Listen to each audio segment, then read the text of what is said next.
I'm at SKM Performance to install Apple Carplay. Into the C63 is a W205 model.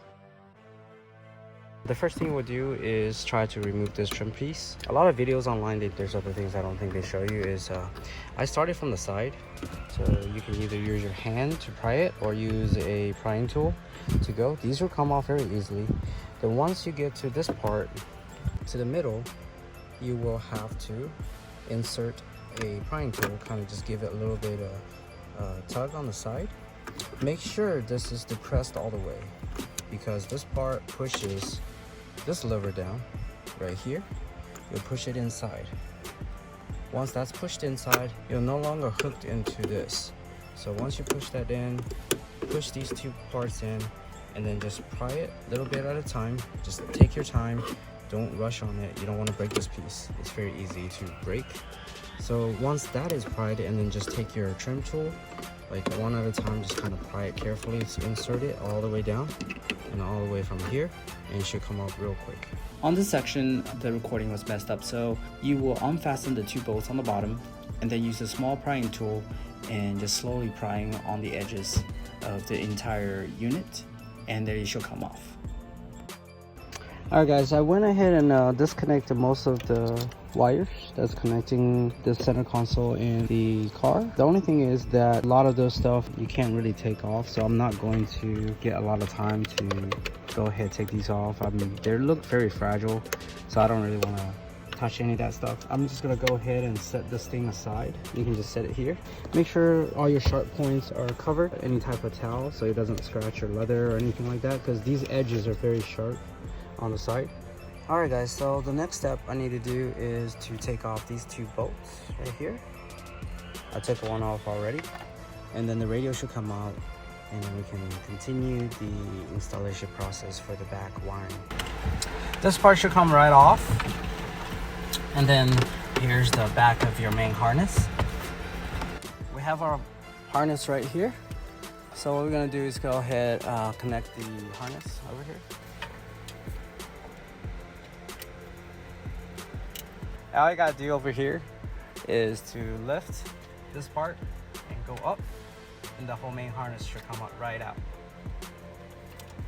This is also equipped with the optic fiber wire. You want to transfer this into your other wire on the harness, the new harness wire. So you take this out and slot it right into this place. And what I do is I use small little tool like this, just kind of push this up a little bit, so it's free from the clip. Push the clip up. There's a little thing in there that just clips it on. As soon as you push it up, it's very easily just comes out right like that.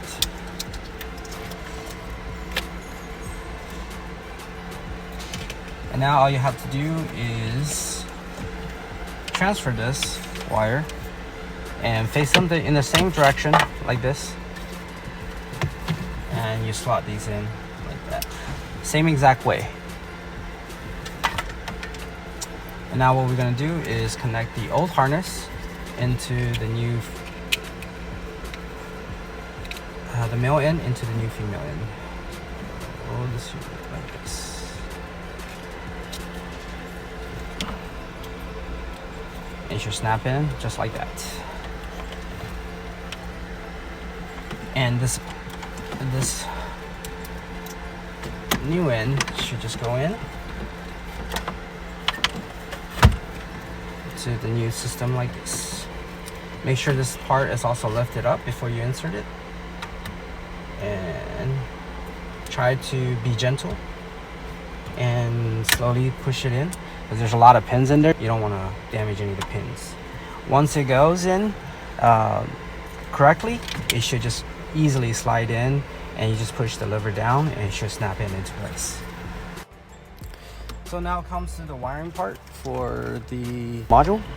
I have the LVDS1 plug in here, and then this wire should go in where this blue wire goes. On the blue wire is it says display, and that's where you want to put that display in. So we'll try to take this out. To do this, so you can just use a little tool to push that pin in, a little tap in, and comes right out like that. This OEM wire coming out of the car should go directly to the LVDS2 for the display. And then this wire, the new wire, should go into where the display goes. So now you have a majority of your wires plugged in. This wire is very important for wireless connection, so make sure this is connected. And it has this end right here. All you gotta do is just screw it in carefully, and then that's it. This part is for your USB connections, for wire connectors, and also for future updates and add-on microphones, which this car does not need. For those cars that has base model, it does need a microphone plug-in for the external mic, but this car does not need that. So we're gonna go ahead and plug this in as well, just to test everything. All right, so everything is plugged in, and all we have to do is to test the system. So now you can see all this is connected right here to the back, and all the wires are connected to the module. For this screen, look into your manual. The manual tells you exactly which switch it should be turned on and off. For this one, particularly with everything loaded, it should be 1, 3, and 7 according to the screen size, which is about an 8-inch screen size for this. You hold down the return button and the menu should pop up. Here is the Apple CarPlay. Everything works well. Make sure you test all the system, make sure you test the sound, test the connections before you put everything back. So I managed to find a nice little cubby hole in the back here, which you can tug this unit all the way towards the back. This is exactly what I did. I went ahead and tugged in as much as I could towards the back like this, and just let it sit on the bottom. And you will have to route these two wires. One is for the antenna, one is for the USB. Through this little cubby hole through under, and you will tunnel all the way back. This way everything is nicely tugged in and we can move on. And now all you have to do is to make sure all these are tugged in. Looks like you can tug in a little bit to the left with this big wire, and once you tug all that in and tug it under, you should be able to fit. And now you can see there's plenty of clearance for now. You can push all the wires to the back and push this straight in.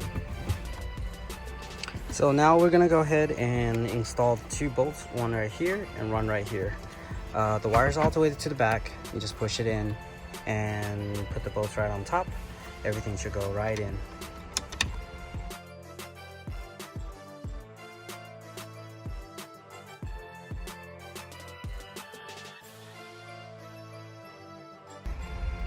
Now everything is plugged in and snapped on. The only 2 bolts that we need to put back on is this one and this one.